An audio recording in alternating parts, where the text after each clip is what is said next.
Karibu tena katika chaneli yako bora kabisa ya Usajili TV. Kama wewe ni mara yako ya kwanza kabisa kutembelea katika chaneli hii, hujakosea. Tafadhali bonyeza alama ya subscribe, pia alama ya kengele iliyoko chini ya video hii, ili wa kwanza kabisa kujipatia taarifa mbalimbali za michezo na burudani punde pale tunavyoenda kuziweka hewani. Sasa leo hii tumekuja na taarifa nzuri, ambapo baada ya klabu ya Young African Sport Club kusajili au kupata kocha wao mpya kabisa kutoka South Africa, sasa wachambuzi mbalimbali wa kimichezo na burudani wameweza kuzungumzia swala hili, ambapo tumeweza kuona kwamba wachambuzi na watangazaji mahiri kabisa wa masuala ya kisoka hapa nchini Tanzania wameweza kusifia uamuzi wa Young African Sport Club kuweza kuchukua saini ya kocha huyu ambaye alikuwa akipiga katika klabu ya Golden Arrows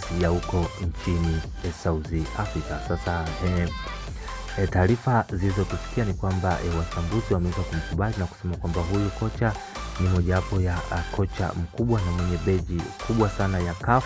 Kwa hiyo tutegemee kwamba mambo mazuri yataenda kufanyika ndani ya klabu ya Young African Sport Club, ambapo kocha huyu ameweza kufanya kazi yake ya ukocha katika timu ya Golden Arrows pamoja na timu ya Mamelodi Sundowns, ambapo Sundowns ameweza kufanya kwa mafanikio makubwa ndani ya miaka saba ameweza kuhakikisha kwamba timu ya Mamelodi Sundowns imeweza kuchukua makombe mara 7 mfululizo. So huyu Mankuba Ngiti ambaye ndo kocha mkuu wa Young African Sport Club katika msimu wa 2026-2027 ameweza kusema kwamba ataenda kuhakikisha kwamba Yanga anaendelea kuchukua mataji kwa mfululizo. Kwa hiyo tutegemee kombe la 6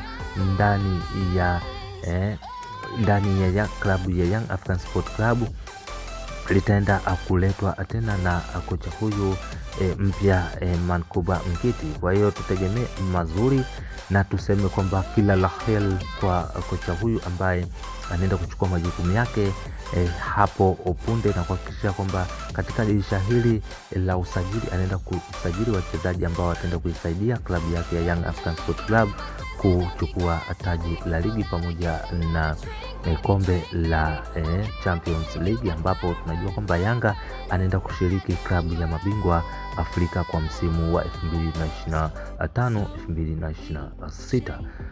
Kwa habari mbalimbali za kimichezo, tafadhali usisahau kubonyeza alama subscribe, pia alama kengele iliyoko chini ya video hii. Asante sana.